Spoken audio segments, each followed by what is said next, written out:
Chapter 3. The Chitmec Bobernair, Voberna Astrobase. So you're saying you do not intend to issue a summons to surrender? Premier Talus of the Aptic star system was stunned. Correct. We are choosing not to for the meantime, stated Avrielsek ne Lamsar Dusanyu, King of Barkoek, Crown Prince of the Humankind Empire of Ov, and Imperial Fleet Commander-in-Chief. Even if you were to surrender now, it would not be of much benefit to us. He had arrived in the Aptic system, directly commanding the principal fleet, soon after Associate Commodore Spore's Byrek Kasna Fleet 1 had. Now, he was entertaining the star system's premier's transmission aboard the flagship, the patrol ship Sonkau. In other words, you'll simply be blockading our planet. We've taken the liberty of closing off all space above the 300 Ustag mark. I don't think we shall disrupt any traffic that transpires below that line. We will, of course, respond to any hostile activities in kind, but I don't think that will hinder your daily lives. But Talus wasn't letting up. Aptic 3 is a manufacturing planet. We aren't self-reliant with regards to our food supply. I won't divulge the quantities of our emergency reserves, but casualties from starvation will crop up soon enough. While we do not especially wish to bring famine to your society, the reality is that it is not, ultimately, our problem. Just so you're aware, just because we won't be demanding your surrender, does not mean we won't accept your surrender. Our military plans on remaining in this star system for some time, so I advise you to surrender whenever you so desire. The way you're putting it, Your Highness, said Talus, brow furrowed, it appears you have no real interest in our planet whatsoever. To be completely frank, that is indeed the case, nodded Dusan. What we are interested in is the portal relatively close to your sun, and the hydrogen and water on Aptic 4. That is demeaning in the extreme, spat Talus. I do hope I haven't hurt your feelings, said Dusan in consolation. How else am I supposed to feel? That is a shame. It was not, in point of fact, a shame to him, but so he remarked. If, once our current operation has completed its initial stages, your star system is still within our control, and you still have not surrendered, then we will formally demand your surrender. Should I tell you that it's a relief to hear that? Talus shot back sarcastically, scowling. Dusan pretended he didn't sense how indecorous Talus's response was, satisfied that the premier had taken the hint that they ought to surrender of their own accord. Allow me to add that we do not wish for your planet to fall into a state of disorder. Restoring order on a land world takes time and effort, to put it lightly. As such, I ask that you surrender before anarchy takes hold. I'm thinking I wouldn't mind exposing my mortal shell to the bats and cudgels of enraged insurgents if I saw it inconvenienced you all. Once again, Dusan pretended not to hear that. Now then, Your Highness, Talus continued, this was quite the fruitful conversation, if only because I now understand what you're all thinking. We'll consult amongst ourselves from here on out. I bid you farewell, Your Excellency. Dusan stood up and saluted, and then the video of Talus cut out. With that, any and all consideration of the affairs of Aptic 3 flew from the Crown Prince's mind. The man had hundreds more stars and planets to conquer. He could hardly afford to fuss over a single land world. The Sonkau's commander's bridge was located where the mobile space-time mines were housed. Given that they had to control an expansive fleet, the bridge necessitated a large amount of space to function. Several dozen command personnel were busy working. Behind Dusan's commander-in-chief's seat proudly fluttered 3 flags. At the top was the Crest banner of the Empire, the 8-headed Gofnash, and, to its bottom left, the Crest banner of the Lartia Barkerne, Royal House of Barca, which was exactly the same as the imperial flag apart from the base, being the red of the Nalamsar. Finally, the flag on the bottom right with blue flames was the Phantom Flame Glackbyrer Fleet flag. Dusan looked down upon the map of planar space playing out on the floor of his bridge. Aptic, Miskare, Myaflandia, Darmap, and Wimber, the 5 star systems that had been added to the Empire's provisional territory. However, they had not yet engaged in full-scale battle and had not sustained any real damage. The only battle to speak of occurred when Fleet 1 penetrated the Aptic star system. In the other star systems, the united humankind's fleets fled as soon as they learned of the star force's approach. Dusan didn't think the enemy craven for it. The Ov would have acted likewise. It was beyond them to post sufficient forces along the borders of their lengthy sphere of influence. Posting small units as lookouts and observers was all they could manage. Though the Av were often deemed haughty and reckless, when they did do something rash, there was always a reason for it. Facing off against the Star Forces, an enemy they couldn't defeat despite escape being an option, would have lacked any justification. "It's all so tranquil," Dusan murmured. They were likely amassing their fleets somewhere deep within their own sphere of influence. Fleets that could rival his own in scope. Whether or not Kvazatek Rainabur, Operation Phantom Flame, would unfold as planned depended on their own speed. If the Av fleets managed to strike before the enemy could assemble enough firepower, they could accomplish their battle objectives to perfection with minimal sacrifices.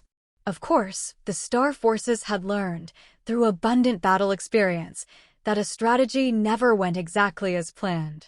As a consequence, they'd given thought to what to do if the enemy counterattacked earlier than otherwise anticipated. At the moment, however, nothing indicated that was more than a possibility. "Why didn't you issue a demand to surrender?" asked the Chief of Staff, Star Forces Admiral Senek Yumsteimer Sipar.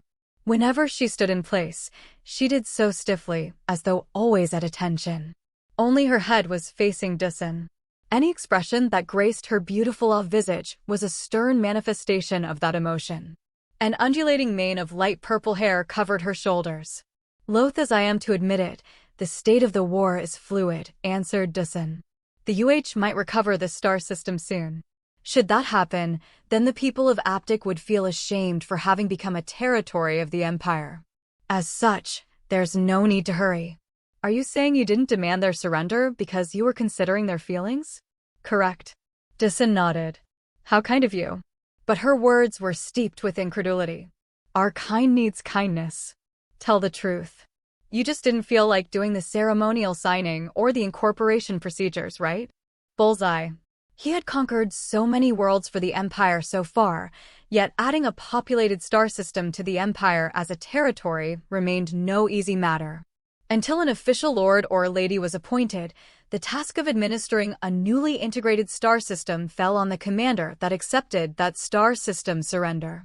And in this case, that would be Dusan. Needless to say, Dusan knew many a person upon which he could foist the job, but that was work in itself. In his mind, Bio-Ur Gutta, Fleet 5, and Star Forces Admiral Essam were there to handle that kind of tedious drudgery. Furthermore, it seemed to me that the Premier rather wanted you to demand he surrender. Her opinion matched his own. "That's Our Highness the Commander-in-Chief," Kanesh continued. "You never give people what they want, and always give them what they don't." "It's just a bit of harmless fun," Dusan explained. "It is true that the battle situation is fluid, mind you. And in the end, it will be the people below who decide. It's no big to-do whether I issue that demand or not, wouldn't you agree?" "I'm not criticizing you," she replied. "I'm simply appreciating anew how incorrigible your highness can be." "I see. Of course, I've had plenty of opportunities to re-acknowledge that particular aspect of your personality, and I'm sure there will be plenty more in the days to come. Surely there's little need to rediscover me that many times?" "Not for me, no." Kanesh stared at him, her eyes the color of her hair. "You're not saying that I need to re-acknowledge it?" The Chief of Staff just stood there. It appeared she felt no need to answer that question. "I trust you see we must keep this a secret, Chief of Staff," said Dusan, gazing around at the command personnel hard at work on the bridge. "Keep what secret?" "The fact that relations between the Commander-in-Chief and his Chief of Staff aren't untroubled. It would affect the morale of the entire military, would it not?" "I think relations between us are going swimmingly." There were 8 star systems in the Empire that were called astrobases. The Voberna astrobase was one of the 8, with a yellow dwarf star at its center. There lay a planet named Lorketh, which had become an RNR destination for the soldiers. Its topography was varied, and the star forces offered wholesome diversions of all kinds. And it wouldn't take much effort at all to encounter some not-so-wholesome diversions offered by non-star forces individuals. However, this planet was nearly exclusively utilized by NCCs of land-world origin, with star pilots rarely touching down. The few star pilots that did also hailed from land worlds. One could even say that an off from birth had never set foot upon the lands of Lorketh. Recreation amenities for OVs, meanwhile, were situated in orbit around Lorketh. The Sodmarin, microgravity garden in particular, was indispensable for the mental and bodily health of those born in Lokvakar. Though constructed and used primarily as facilities that helped develop the Frocraw's spatiosensory perception in babies, swimming through the air proved a delight for adult OVs as well. Naturally, the facilities orbiting Lorketh weren't solely entertainment centers. What made the place an astrobase was the military facilities. Or rather, the military facilities that weren't the entertainment facilities, which were all owned and operated by the military as well, including the ones on planet. In addition, the countless ships spitting out of the Sodek Bobernair, Voberna portal, were almost all drawn by Lorketha's gravity. Lorketha's orbital area was jam-packed, as new warships not yet belonging to a formation had to be composed into one or more fleets. A new squadron was being organized almost every day, and almost every week a new subfleet was born. Then they would head off to the battlefield, many never to return. The Bosroar was one among the flock of ships awaiting assignment to a squadron. Jint fiddled with his glass and looked up. The great green orb known as the planet Lorketh loomed so large, it seemed like it could crash right down on them. "Oh, great blue globe of Earth! Apple of mine eyes," said Samson theatrically, raising a glass of beer to the planet above.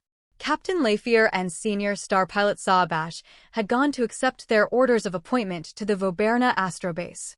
Meanwhile, the NCCs of their ship knew they were enjoying the last moments of their short furlough on Lorketh.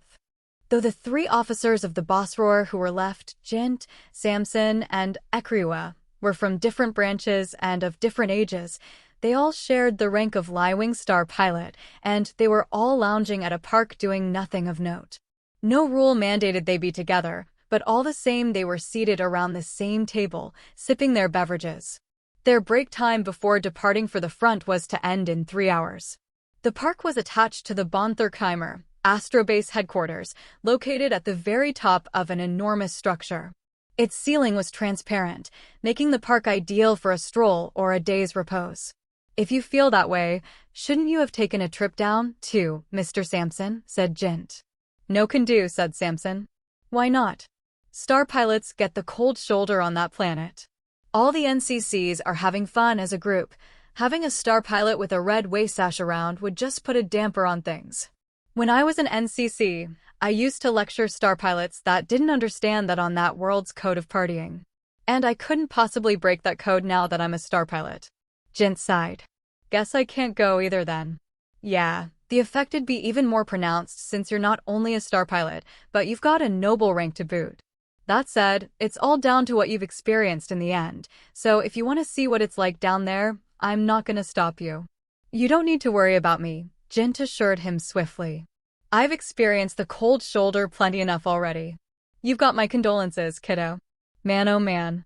Jint grimaced at the memories of his days on the planet Delk-2. "Let me tell you, though, you've gotta love the nature. You can get booze on any old interstellar ship, but you won't be brushing with Mother Nature." "Makes me regret becoming a star pilot sometimes," Samson lamented. "So, why did you become an OV?" asked Jint. "Me? An OV? Get out of here. This whole being OV thing is clothes deep.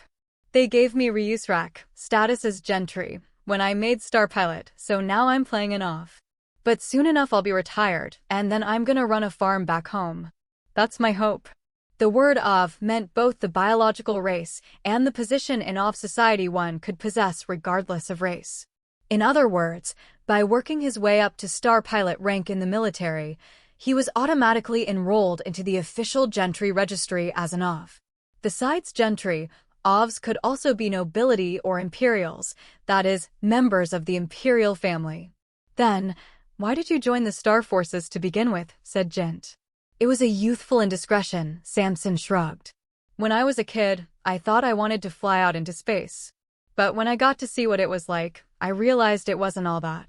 But knowing how to deal with interstellar ship engines wouldn't do me any good on a land world, you feel me? So I figured I'd crawl my way to star pilot, since I can invest all of my pension money into buying myself a tiny farm." "So you're going to retire soon?" Jint couldn't keep the disappointment from tinging his voice. He was fond of the man. Samson had some years on him, sure, but as fellow landworlders, there was a nice breeziness to their interactions. Since, in Jin's heart of hearts, he still didn't really think of himself as a true of noble, even after 10 years, Samson was, to him, a golden comrade. After all, they'd both had Ovness thrust upon them. Nope, Samson replied, shaking his head. If my math's right, summing up my salary up till now and my future pension payout, I need 3 battles under my belt, and I've still got 2 left. I'm not so loyal as to make opportunities myself, but you could say I've got a strong sense of duty. He paused, then, besides, the folks back home like the Empire, so it's not like fighting for the Empire's got no point. Really? While he knew there were plenty of land worlds that were apathetic with regard to Empire hegemony, he didn't know there were worlds that welcomed them. This piqued his interest. How come? Why, you ask? Samson gave the matter a moment's thought, but he had an answer in no time. My home's named Midgrat, though it's the planet Dakvok in the Druhin Renair, Countdom of Renaic, if you go by the name the Ov gave it. You know it? Jint shook his head. I'm afraid not. That's a letdown. Granted, it's not an attention-grabber of a world, but it's got some rich tradition. Place is old enough to have learned about planar space navigation before even the Empire, actually. Although, the crowd back home like living quiet lives, so it's not surprising if you've never heard of Midgrat. So it was an interstellar power before the Empire? Jin's curiosity was only swelling. It had never occurred to him there could be a world that'd regard their own annexation as a blessing. It wasn't an interstellar power, no. It's only ever taken over the one-star system, so you couldn't really call it interstellar, Samson corrected him. That was the root of all of the system's problems. Everyone on the system's one-peopled planet were doing just dandy, but before they knew it, they found themselves sandwiched between the humankind empire of Ov and the united humankind. By that time, single stellar nations were really rare. In fact, they realized they were the only ones. But I guess until recently, your home planet was a single stellar nation off everybody's maps, so there's that. Yeah, Jint nodded. Jin's home, which, by a peculiar series of events, had become an imperial star fief, was a star system totally isolated from the rest of humanity up until a mere decade prior. At any rate, Midgrat was in a bad spot. Apparently being part of a larger interstellar power was the vogue, and they were outmoded as a system. To give both of the great powers some credit, neither side let slip their designs on Midgrat at first. But that restraint vanished in the space of a night. Don't exactly need to be an expert on human history to see that one coming, either. Now, those old fogies at the State House, they were consummate realists. They decided that if they were gonna get swallowed up, they might as well take the initiative of choosing which of the two to side with. That was a bold move, it was. They were a prosperous planet, without much of a stormy history to speak of. I bet they thought they ought to take a chance and do something drastic for once, you know? I mean, half of the planet's history textbook is all about the stuff revolving around this one decision. But why did they choose the Empire? Samson hesitated to answer. Well, there's a bit of an unusual aspect to our eating habits, the kind that makes outsiders do double takes. We're told that when we were still independent, a activist came in and tried to persuade us to change our diet. Looking back, that was probably the deciding factor. The Ovs didn't say a thing about it. Not in front of us, at least.